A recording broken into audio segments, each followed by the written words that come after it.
सिंध जी सूंहं वरनी अहिड़े उमिरि इंसाननि खे बि जनम ॾिनो आहे जिन हिन देश ऐं देशवासियुनि जी नामाचारी लाइ पंहिंजो नूर निचोयो। अलामा आया काज़ी पिणु सिंध जो उहो सदोरो पुटु हो जंहिं सिंध खे मादरे इल्मी ॾिनी, जामशोरो ॾिनो, दर्सगाहुं जो देस ॾिनो ऐं इल्म ऐं शऊर जे अड़ांगे पंध लाइ पिचोरो अॾे ॾिनो। शाइरनि जे हिन सरताज शाह अब्दुल लतीफ़ भिटाई जे बेतनि खे सॼी दुनिया में आम कयो। अलामा आया काज़ी जो पूरो नालो इमदाद अली काज़ी हो। पाण 13 अप्रैल 1886 ते हैदराबाद में ॼाओ। संदसि असुल ॻोठ पाठ शरीफ़ दादू ज़िलो आहे। संदसि वालिद काज़ी इमाम अली अंसारी हैदराबाद जे डिस्ट्रिक्ट मजिस्ट्रेट जे उहिदे ते फ़ाइज़ हो। अलामा आया काज़ी 1907 में आला तालीम लाइ लंडन रवानो थियो। 1910 में जर्मन स्कॉलर मिस इल्सा काज़ी सां पढ़णो कयाईं। 1911 में लंडन मां बारेट लॉ जी डिग्री हासिल करण बैदि पंहिंजी वनी इल्सा काज़ीअ सां हैदराबाद मोटियो। जॾहिं त 1932 ताईं मिस्र में अरबी तइलीम मुकमल करण बैदि 1933 में ॿीहर लंडन रवानो थियो। ब्रिटिश राज दौरान हू टंडे मोहम्मद ख़ान जो सिविल जज ऐं खैरपुर ज़िले जो डिस्ट्रिक्ट जज रहियो। हिन शाह अब्दुल लतीफ़ भिटाईअ जे शाइरीअ जो अंग्रेज़ी में बि तर्जुमो कयो। गॾोगॾु ही adventure of the brown girl in her search for God जहिड़ो किताब लिखियो। अलामा इक़बाल, मौलाना अबू कलाम आज़ाद, मौलाना उबैदुल्ला सिंधी, बरतानवी लेखक जॉर्ज बर्नार्ड अलामा काज़ीअ जे लिखण मां मुतासिर थिया। अलामा आया काज़ी 12 क्लास जी तइलीम लाइ अलीगढ़ तरफ़ उसियो, पर उते जे माहौल मां बेज़ारी सबबि जल्द मोटी आयो, जंहिं बैदि हू पढ़ाईअ लाइ इंग्लैंड रवानो थियो। हिन लिंकन इदारे में 3 सालनि जो कोर्स कयो। अंसारी फैमिली जो हो अलामा काज़ी। काज़ी त उन्हनि जो जीअं सम्झो त हिकिड़ो टाइटल आहे, तख़लुस आहे, या जीअं चइबो हिकिड़े वॾनि माण्हुनि खे जीअं की चवंदा हुआ माण्हू आख़ून साहिबु, काज़ी साहिब जी हिननि जी फैमिली मशहूरु हुई। काज़ी वॾा हिननि जा शायदि जज हूंदा या उन वक़्त में मुनसिफ़ हूंदा कोर्टुनि जा, टालपुरनि जे दौर में। अलामा काज़ी साहिब जा जेके नानाणा हुआ उहे सेठ फैमिली हुई। संदन वालिद साहिबु हैदराबाद जो रेवेन्यू मुख़्तियारकार हो ऐं इहो ज़मानो सम्झो त 19वीं सदी जो आख़िर जो ज़मानो आहे।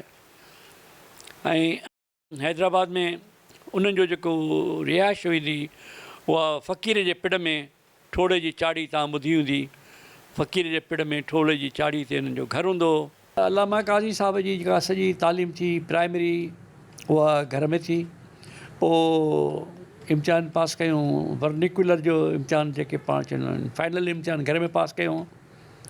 उनखां पोइ 1905 में शायदि घर में वर्निकुलर करे पोइ 1906 में पोइ वरी सिंध मदरसे में वञी दाख़िल थिया। हिकिड़ो साल उतां मैट्रिक कयूं, माना मैट्रिक बाक़ाइदे स्कूल मां पास कयूं। ऐं उनखां पोइ वरी माइटनि उन्हनि खे अलामा साहिब खे अलीगढ़ मोकिलियो त तव्हां हुन में तव्हां हुते पंहिंजी इंटरमीडिएट कयो।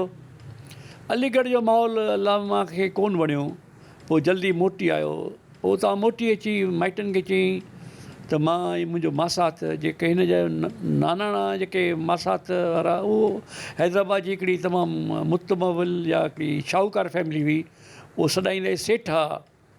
उन्हनि ॿिन्हिनि छोकिरो जेको हो मासात ई पाण इंग्लैंड रवाना थी विया ऐं पोइ उते इंग्लैंड में वञी लिंकन्स इन में को मशहूरु इदारो आहे जिते पाण क़ाइद आज़म मोहम्मद अली जिन्ना ऐं वॾा माण्हू उते पढ़िया। उते पोइ 3 साल कोर्स कयूं ऐं उते पंहिंजो बारेट लॉ जो कोर्स कयूं। उनखां सवाइ लंडन यूनिवर्सिटी में बि हुननि वेंदा ऐं उते मुख़्तलिफ़ कोर्सिस खयाऊं। उन्हनि में फ़िलासफ़ी, साइकोलॉजी, सोशियोलॉजी ख़ासि तौर ते तमामु वधीक उन्हनि जो पसंदीदा सब्जेक्ट हो।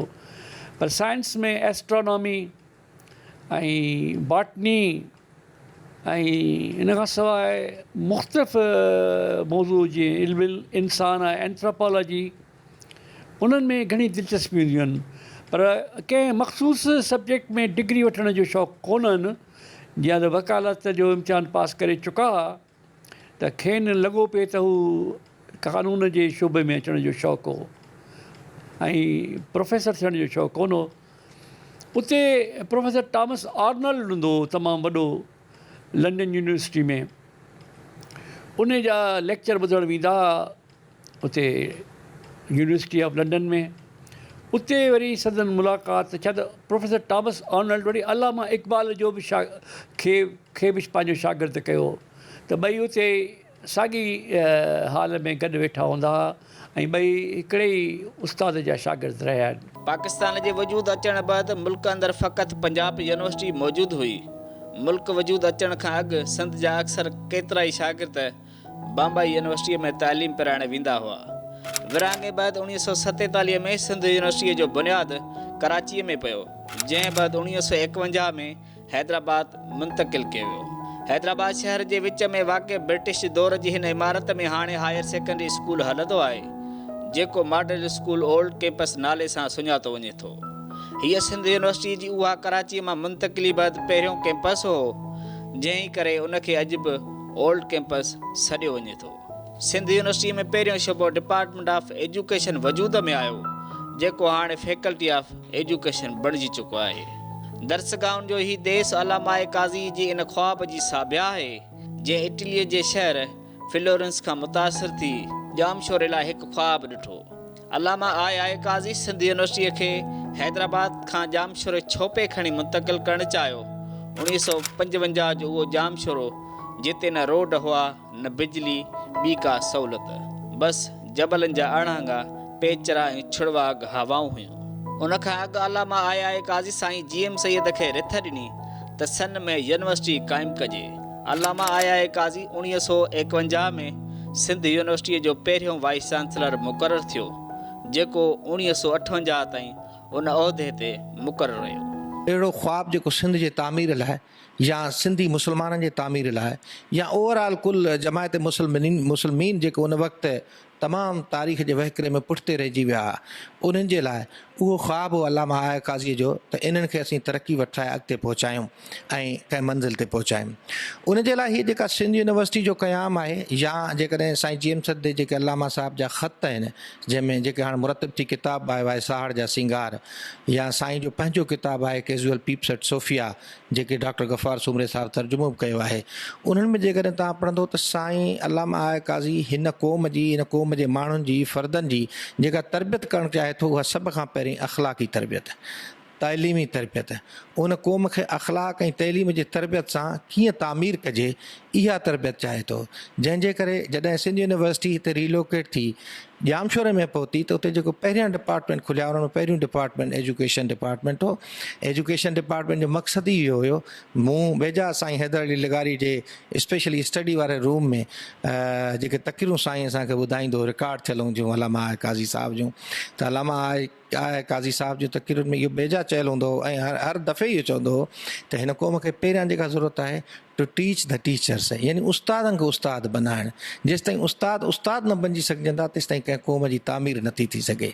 त अलामा काज़ी जो तसवुरु हिन क़ौम खे उहे हसीन ऐं ख़ूबसूरत उस्ताद ॼणा हुया जेके हिन क़ौम जी सही तामीर कनि। जेकॾहिं मां सम्झां थो अलामा साहिब खे अलाह पाक अञा वधीक हयाती ॾिया, या आउं ईअं बि सम्झंदुसि त अलामा साहिब जे शागिर्दनि में जेकॾहिं अलामा साहिब सां वफ़ा वारो अंसर मौजूदु हुजे हा त थी सघे हीअ सिंधी क़ौम अञा तइमीर जे ॿियनि रुतबनि ते पहुतल हुजे हा, हीअ हेसि ताईं न पहुतल हुजे, हिन खां अञा अॻु भरी हुजे हा। जेकॾहिं अलामा काज़ीअ जे दूर अंदेशी 20 जहिड़ा माण्हू जेकॾहिं हुनजे शागिर्दनि में चंद, जीअं एकेबिरो ई त हुया शागिर्द, पर उन 20 ते पूरा न लही सघिया जेको अलामा साहिब जो पंहिंजो 20 हुयो।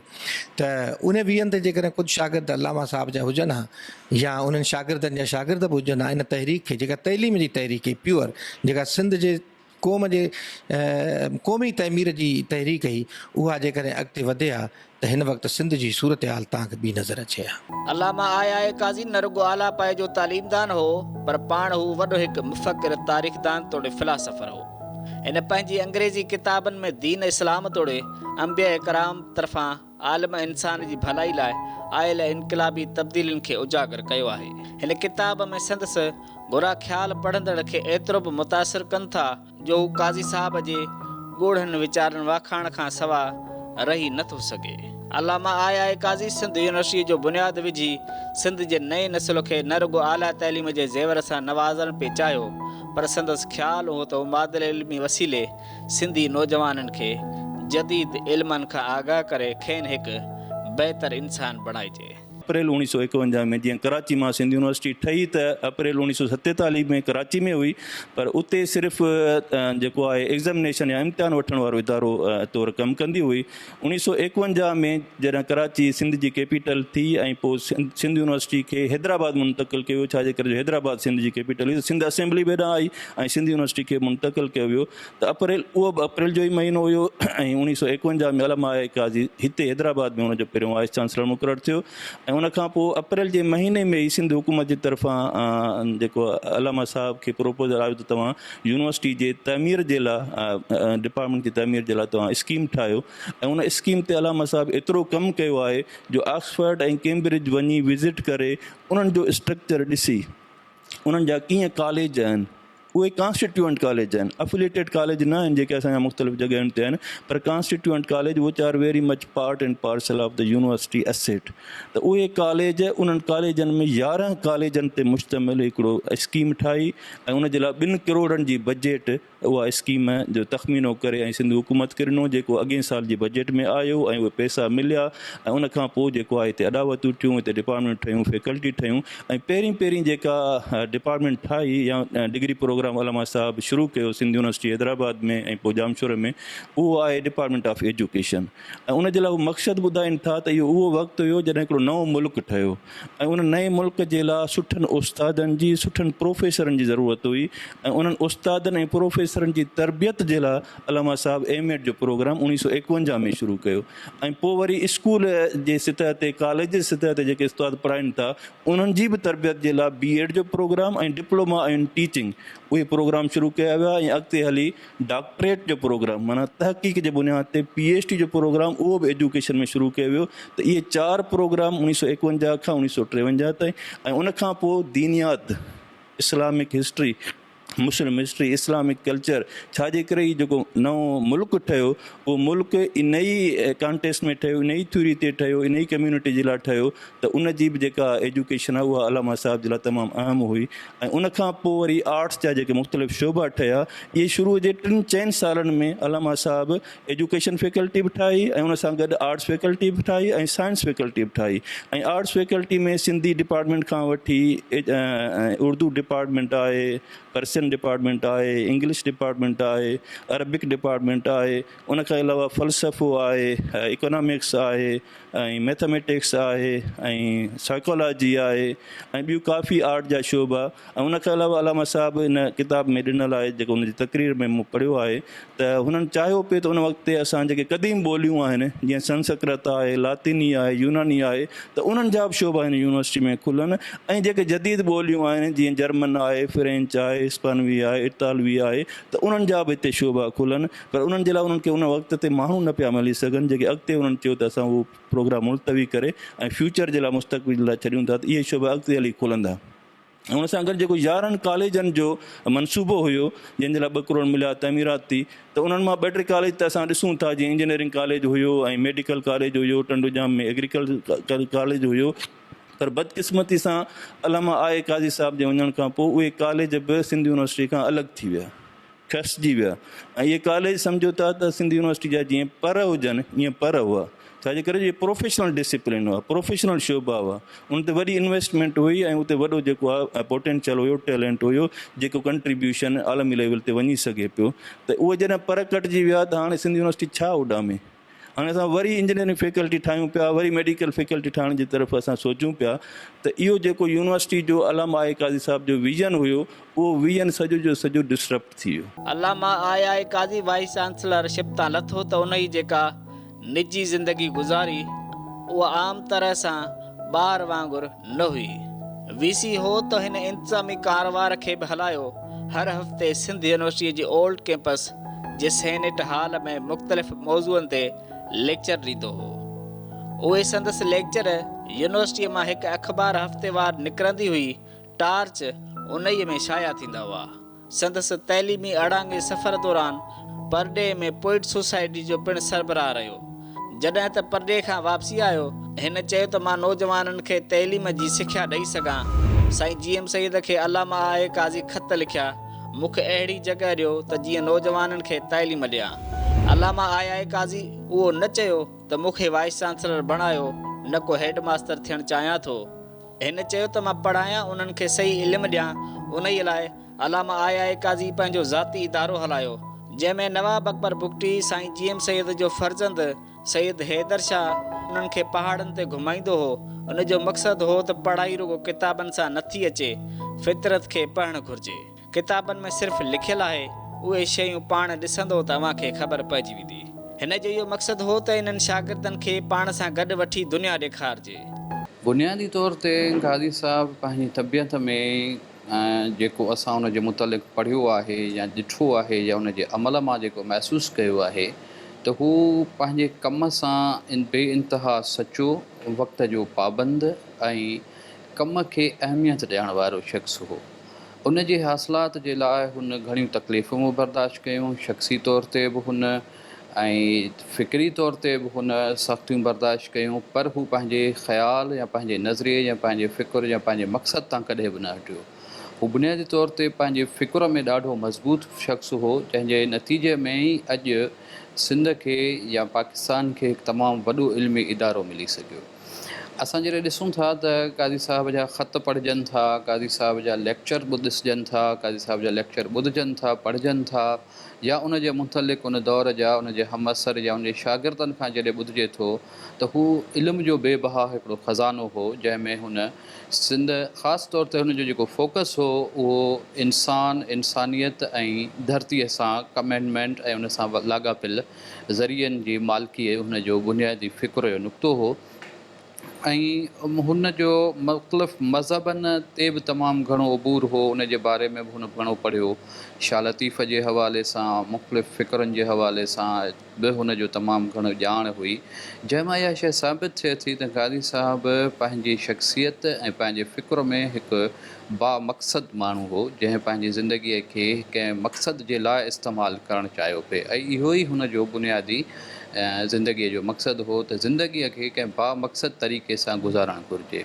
ऐं हुन जो सम्झो पिए त इल्म जो दर्जो समूरनि दर्जनि खां वधीक मथे आहे, तंहिंजे करे हुन जो जेको हिन इदारे मां वञणु ऐं हुन जे ज़िंदगीअ जो जेको आख़िरी वक़्तु आहे उहो हुन जे उन नज़रियाती तौर ते मज़बूत हुजण जो हिकिड़ो दलील आहे, जंहिंमें हू पंहिंजे फ़िक्र या पंहिंजे फ़िक्री नुक़्तनि ते आख़िर ताईं क़ाइमु रहियो, जंहिंजे नतीजे में असां ॾिसूं था त अॼु जेका सिंध जी जेका मॉडर्न सिंध जी तश्कील थिए थी उहो काज़ी साहब जहिड़ी शख़्सियत जे इल्मियत जो नतीजो आहे। 1951 में सिंध यूनिवर्सिटी क़ाइमु थी त उन ई जो पहिरियों वाइस चांसलर A.B. हलीम हो।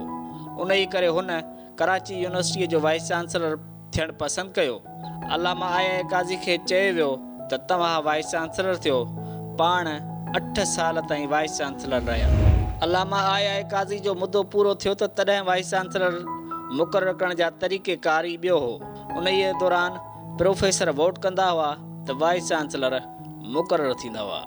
पाण वाइस चांसलर तौरु उम्मीदवार रहियो। संदसि मुख़ालिफ़ हरीफ़ अलामा दाऊद पोटो हो। उन ई खां हिकु वोट वधीक हासिल करे पाण वाइस चांसलर मुक़ररु थी वियो। अलामा आया काज़ी नफ़ीस क़िस्म जो माण्हू हो, पंहिंजे कम सां कमु रखंदो हो। संदसि वक़्त में जेके रजिस्ट्रार हुआ, आगा ताज मोहम्मद जहिड़ा ऐं हमद हुसैन तुर्क साहब जहिड़ा, उन्हनि जे ई करे यूनिवर्सिटी जो मान रुतबो हो। अलामा आया काज़ी तुर्क साहब खे ख़त लिखियो त पंहिंजी यूनिवर्सिटी पाकिस्तान जी यूनिवर्सिटियुनि में मथां मान रखे थी।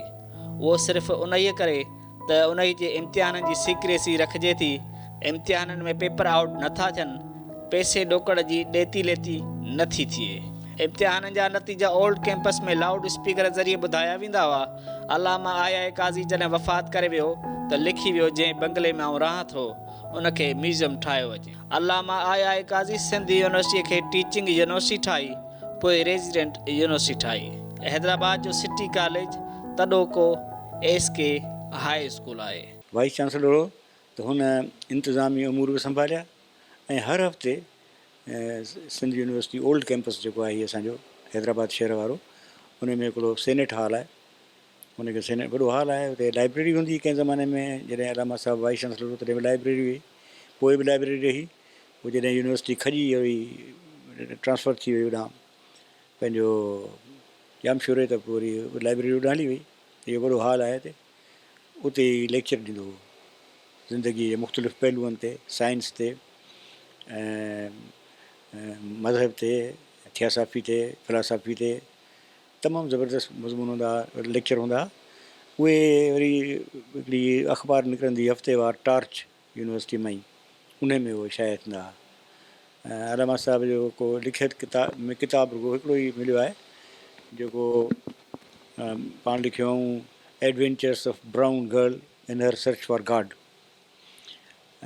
इन खां उन ई दौर में जॉर्ज बर्नार्ड शाह नाले हिकिड़ो तमामु वॾो ड्रामेटिस्ट ऐं फिलोसोफर हो इंग्लैंड जो, उन हिकिड़ो किताबु लिखियो ब्लैक गर्ल इन हर सर्च फॉर गॉड, इन adventures of black girl in हर सर्च फॉर गॉड। त हिन वरी लिखियो एडवेंचर्स ऑफ ब्राउन गर्ल इन हर सर्च फॉर गॉड। उहो किताबु पॉपुलर थियो ॾाढो। तंहिंखां पोइ संदनि जेके तकीड़ूं बकीड़ूं casual peeps at Sofia, casual peeps at Sofia हिन किताब में जमा करे छपायूं हुयूं। ऐं जॾहिं पाकिस्तान पंहिंजे हिंदुस्तान में आयो, उन गॾियल हिंदुस्तान हो, त हिते अची हुनजी मर्ज़ी इहा हुई त आऊं कुझु छोकिरा जेके जिन खे पढ़ण जो शौक़ु आहे, ऐं हिकिड़ो अहिड़ी जॻह ठाहियां, हिकिड़ो आश्रम टाइप जॻह हुजे जंहिंमें आऊं उन्हनि छोकिरनि खे पढ़ाए सघां। ऐं उन लाइ बार बार असांजे सिंध जे वॾे लीडर साईं GM साहिब या उनजे लाइ जेके ख़त लिखिया अथसि, तंहिंमें बि उन इज़हार कयो आहे त मूंखे हिते अहिड़ी जॻह ॾियो जंहिंमें मां छोकिरनि खे पढ़ायां। ऐं हुन कोन चयो त मूंखे वाइस चांसलर बनायो या को हेडमास्टर थियणु चाहियां थो, मां पढ़ायां, हुननि खे सही इल्मु ॾियां। इल्मु माना त जेको इल्म जे ख़ातिर थिए थो, knowledge for the sake of knowledge. हू जॾहिं रियासत खैरपुर में जज जे उहिदे ते फ़ाइज़ थियो त खैरपुर जे मीरनि सां इख़्तिलाफ़नि सबबि उहिदो छॾे मोटी आयो। संदसि ख़्वाहिश हुई त पुठ ते पियल सिंध जे तइलीमी निज़ाम खे बहितर खां बहितर बणाइजे। मादर इल्मीअ जे बानी अलामा आया काज़ी जी ख़्वाहिश हुई त सिंध जा ॿार आला तालीम हासिलु कनि। हिन हिकु बोर्डिंग क़ाइमु कयो जिते परे परे जे इलाइक़नि सां वास्तो रखंदड़ सरहदी वारे माण्हुनि जा ॿार पढ़ंदा हुआ, जिन में साईं GM सैद जा फर्ज़ंद इमदाद मोहम्मद शाह, अमीर हैदर शाह, बलोचिस्तान जो नवाब अकबर बुगटी तोड़े ॿिया वॾेराणा ॿार तालीम पिराइण वास्ते रिहाइश पज़ीर हुआ। 1942 में साईं GM सैद सिंध जो वज़ीर तइलीम थियो त हिन सिंध अंदरि यूनिवर्सिटी क़ाइमु करण जो ख़्यालु पेश कयो, पर 5 सालनि ताईं किन सबबनि करे अमल न थी सघियो। 1942 में साईं GM सैद सिंध जो सूबाई वज़ीर तइलीम थियो त हुन इहो चयो त सिंध में यूनिवर्सिटी ठहणु खपे, पर उन वक़्तु सुतती इख़्तिलाफ़नि जे करे उहो अमली जामो न थी सघियो हुनजो। पर अप्रैल 47 में पाकिस्तान ठहण खां 3 या 4 महीना अॻु सिंध यूनिवर्सिटी ठही वई हुई।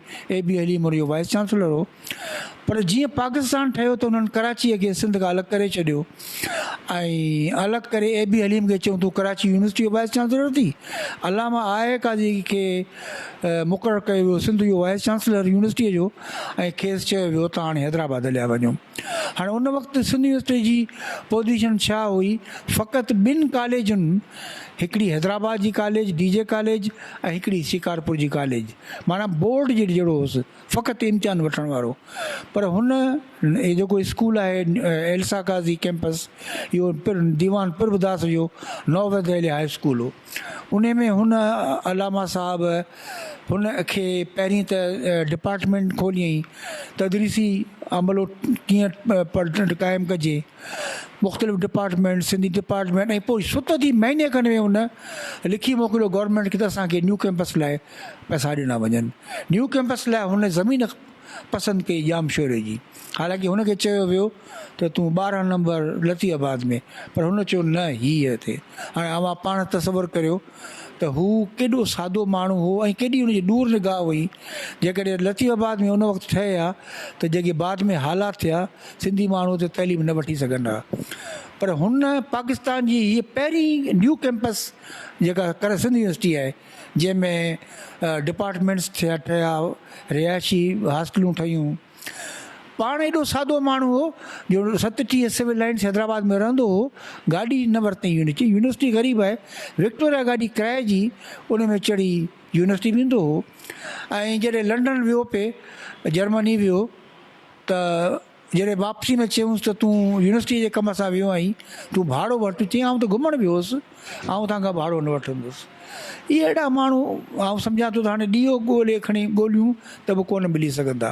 इदारो ठाहे वियो, LMC बि हिते कॉलेज, लियाकत मेडिकल कॉलेज संदसि मर्ज़ी सां ठही, महाराणा यूनिवर्सिटी संदसि मर्ज़ी सां ठही, सिंध यूनिवर्सिटी संदसि मर्ज़ी सां ठही।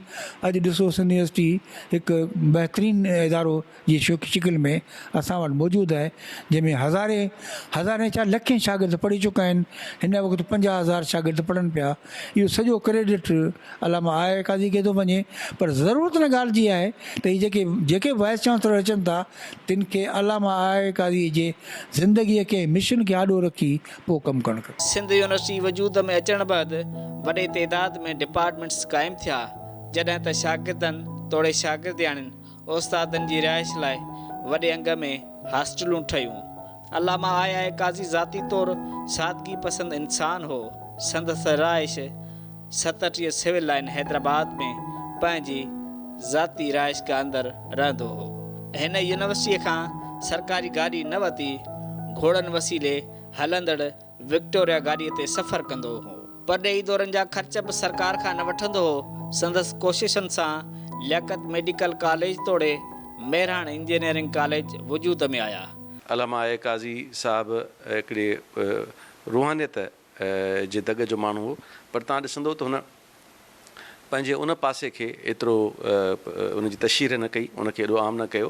उहो उन पंहिंजी ज़ाती ज़िंदगीअ जे लाइ उनखे इख़्तियार कयो। पर हुन सिंध जे माण्हुनि में दुनिया जहान सां में जेको कुझु थी रहियो हो मुख़्तलिफ़ शोबनि में, उन्हनि जी ॻाल्हि खे या उन इल्म खे आम करण में किरदारु अदा कयो। ऐं उन ज़माने में जॾहिं अञा सिंध में के घणा तालीमी इदारा न हुआ, अञा को यूनिवर्सिटियूं न हुयूं, एॾा कैंपसिस न हुया, उन ज़माने जी तव्हां सिंध यूनिवर्सिटी तालीम ॾिसो, उनजो मयार ॾिसो, उन में आंदल उस्तादनि जी जेका आहे कैपेसिटी, उन्हनि जी सलाहियत, उन्हनि जी महारत ॾिसो त तव्हांखे लॻंदो त शायदि अॼोकी यूनिवर्सिटी जेका जंहिंमें एतिरा 600-700 उस्ताद आहिनि ऐं हज़ारे शागिर्द आहिनि, त उन्हनि जो तव्हांखे मुक़ाबिलो करणु मुश्किल थी वेंदो। त उहा यूनिवर्सिटी जेका अलामा आया काज़ी ठाही, उहा वधीक मयारी या जेका हाणे अॼु सिंध यूनिवर्सिटी हेतिरनि माण्हुनि ते मुश्तमिल आहे, उहा वधीक मयारी आहे। त मां सम्झां थो अलामा आया काज़ी असांखे पंहिंजे शख़्सियत वांगुरु हिकिड़ो न रुगो शफ़ीक़, महिरबान ऐं मासूम ऐं कमिटेड माण्हू थो लॻे पंहिंजे अमल में ऐं पंहिंजे किरदार में। पर गॾोगॾु उहो हिकिड़ो सादगी जो हिकिड़ो ग़ैर मामूली मिसाल आहे। तव्हां ॾिसंदो उन ज़माने में माण्हू हिकिड़ो वाइस चांसलर हुजे ऐं उहो बगीअ ते यूनिवर्सिटी वेंदो हुजे, पंहिंजे ऑफिस वेंदो हुजे। हिकिड़ो माण्हू वाइस चांसलर हुजे पर उहो पंहिंजे फैमिली ॿारनि पंहिंजे घरवारीअ सां ईअं ज़िंदगी गुज़ारींदो हुजे जीअं को आम मुलाज़िम या आम माण्हू गुज़ारींदो आहे। हुन का बि यूनिवर्सिटीअ जे VC शिप जे ज़माने में का अयाशी न कई, को महलनि जहिड़ा बंगला कोन ठाराया, को पंहिंजे लाइ ग़ैर मामूली सहूलियतूं न वरितियूं। पर हुन उहो सभु कुझु जेको उनखे कुदरत ॾिनो हुयो इल्म ऐं ॾाप जी रोशनी में, हुन हिकिड़े सिंध जे दर्द रखंदड़ हिकिड़े शख़्स जे हैसियत में उहो डिलीवर कयो, सर्विस ॾिनी, ख़िदमत कई। ऐं मां सम्झां थो हिकिड़ो सही माना में रोल मॉडल हिकिड़ो इंसानु चई सघिजे थो। सिंध अंदरि तइलीम जी वाध वीज लाइ अलामा साहिब जी जाखोड़ दौरान संदसि वञी मिड मिल्सा काज़ी संदसि विख ते साथ ॾिनो। लियाकत मेडिकल कॉलेज जो लोगो बि मिड मिल्सा काज़ी पाण डिज़ाइन कयो। अलामा आया काज़ी हिन जदीद दौर में बि अॼोकनि उस्तादनि, वाइस चांसलर्स तोड़े इंतिज़ामी अमलदारनि लाइ आइडियल आहे। पर सुवाल उहो आहे त संदसि नक्शे क़दम ते केरु हलण लाइ तयारु छो न आहे। डॉक्टर नबी बख्श पलो साहब उन जा बहितरीन वेझा तरीन शागिर्द हुया, जिन जी मशावरत सां पाण जाम शोरे में पीर अली मोहम्मद शाह राशिदी ऐं साईं GM सैयद, इन्हनि ख़ासि तरह सां साईं GM सैयद जी ख़्वाहिश हुई त हिकिड़े खुलियल मैदान में हवादार जिते दरियाए सिंध जो किनारो हुजे उते असांजा शागिर्द अचनि ऐं पढ़नि। त इन ॾिस में पोइ उहा यूनिवर्सिटी क़ाइमु थी ऐं थोरा ॾींहं त उनजा उमर बिन मोहम्मद दाऊद पोट साहिबु जीअं बोर्ड ते तव्हां वेंदो न सिंध यूनिवर्सिटी जो वाइस चांसलर जो जेको ऑफिस जी बोर्ड, त उते पहिरियों नंबर मुख़्तसिर मुदत जे लाइ, छाकाणि त उहे बि अज़ीम तालीमदान हुया, अलामा उमर बिन मोहम्मद पोटो जेके सिंध मदरसे सां वाबस्ता हुआ, एजुकेशन डिपार्टमेंट में आला उहदनि ते फ़ाइज़ हुआ। उन खां पोइ उन जो बाक़ाइदा जेकॾहिं असीं सिंध बेस्ड वाइस चांसलर ॾिसूं त पोइ अलामा काज़ी साहिब जिन उहो नई कैंपस जो जेको इब्तिदा थी, उन जे यादगार फ़ोटा अथव टिमाही महिराण में डॉक्टर नबी हसन बलोच जो उतां खे जेको मज़मून आहे ऐं उहो तस्वीरूं जिन में अलामा काज़ी साहिब जिन यूनिवर्सिटीअ जे उन भरपट बयाबान ऐं मैदान में सैर पिया कनि, घुमनि पिया ऐं कंसीव पिया कनि त आर्ट्स फैकल्टी किथे हुजणु घुरिजे, साइंस फैकल्टी किथे हुजणु घुरिजे, सेंट्रल लाइब्रेरी उन जो क़याम किथे अमल में आणणु घुरिजे। त इहे सभु अलामा काज़ी साहिब जा ख़्वाब हुआ, जिन में पोइ छाकाणि त 1968 ताईं पाण हयात कोन हुआ ऐं 1967 धारे ऐं असांजी एल्सा काज़ी साहिबा जेका संदन महबूब बिलव्ड घरवारी आहे, जिन सां हुननि जो प्यार जो परणो हो, त उहा ख़ुदि बि हिकिड़ी वॾी स्कॉलर ख़ातून आहे ऐं जौहर कॉलोनी या जेको सिविल लाइन असीं पाण हाणे जंहिंखे चऊं था, उते उन जी क़याम गाह आहे। अॼु बि उहा तव्हां ॾिसंदो त टंडे जहान या नवीदे उहो पुराणो घरु, उन जा दरो दीवार ऐं जाफ़िरनि वारा घर, उहो हिकिड़ो मर्कज़ ऐं महवर हो असांजे सिंध जे आलिमनि ॾाहनि जो। मिसाल तौर ते अलामा काज़ी साहिब जी रिहाइशगाह ते तव्हीं जेकॾहिं उन दौर खे तसवर में आणियो त ॾिसो त कॾहिं डॉक्टर नबी हसन बलोच साहिब उन्हनि सां वेठा आहिनि, काज़ी मोहम्मद अहमद साहिब वेठा आहिनि, एकी ब्रोही साहिब उन्हनि सां हर वक़्तु गॾु आहिनि, ग़ुलाम रब्बानी आगरो साहिब, मोहम्मद इब्राहिम जोयो साहिब। त सिंध जे हर वॾे नंढे शख़्सियत खे हुन जी सोबत में वेहण जो, हुननि खां पिराइण जो हिकिड़ो ज़बरदस्त मौक़ो मिलियो। अल्लामा आया काज़ी जी ज़ाती ज़िंदगी हिकु सालिक, हिकु जोगी, हिकु दरवेश वारी रही आहे, जंहिंखे दुनिया जी का बि लालच लोभ न हुई। हू जॾहिं 15 अप्रैल 1967 ते लाॾाणो करे वियो त हिन पोयां का बि ज़ाती मिल्कियत न छॾी। हिन हेॾनि वॾनि उहिदनि ते रहण बावजूदु का प्रॉपर्टी न ठाही। संदसि ज़िंदगी गुज़ारण जो मक़सदु फ़क़ति ऐं फ़क़ति ख़िदमत तोड़े इल्म जी रोशनी पखेड़णु हो। एॾो त सादो ऐं सचार इंसान हो जो खेसि यूनिवर्सिटी तरफ़ां मिलंदड़ पघार मां हू बचियल रक़म वापसि यूनिवर्सिटीअ खे करे छॾींदो त जीअं उहा रक़म बि इदारे ऐं सिंध जे ॿारनि लाइ कमु अची सघे। अल्लामा आया काज़ी साहिब उहो उमुल इंसान हो जंहिंजे विछोड़े ते सिंध जी ही धरतीअ रत जा ॻोढ़ा रुना, जो सिंध जी तमीर ऐं तरक़ीअ लाइ हक़ीक़ी माना में पाण पतोड़ींदड़ मियाणीदार माण्हू खांसि हमेशह लाइ विछड़ी वियो। अफ़सोस सद अफ़सोस जो संदसि मौत खे बि तकरारी बणाए वियो। अल्लामा आया काज़ी जो मामूलु हूंदो हो त हू पंहिंजी वनीअ सां दरिया किनारे घड़ियूं घारींदो हो। मैडम इल्सा काज़ी जे विछोड़े जे हिकु साल बैदि हू पंहिंजे मामूल मुताबिक़ 15 अप्रैल 1967 ते दरिया ते वियो। अलमज़र वटां दरिया में किरण सबबि संदसि मौत वाक़िअ थियो। जर्मन हूंदे बि शाह अब्दुल लतीफ़ भिटाई जे पारकू शाइर आलीशान मुसविर मैडम इल्सा अल्लामा साहिब सां मरण घड़ीअ ताईं वफ़ा जो नातो निभायो। तारीख़ जा वर्क ॿुधाइनि था त मैडम इल्सा काज़ी जे विछोड़े बैदि काज़ी साहिब पाण खे अकेलो ॾाढो महसूसु कंदो हो। संदसि दोस्त बि खांसि मुंहुं मोड़े विया।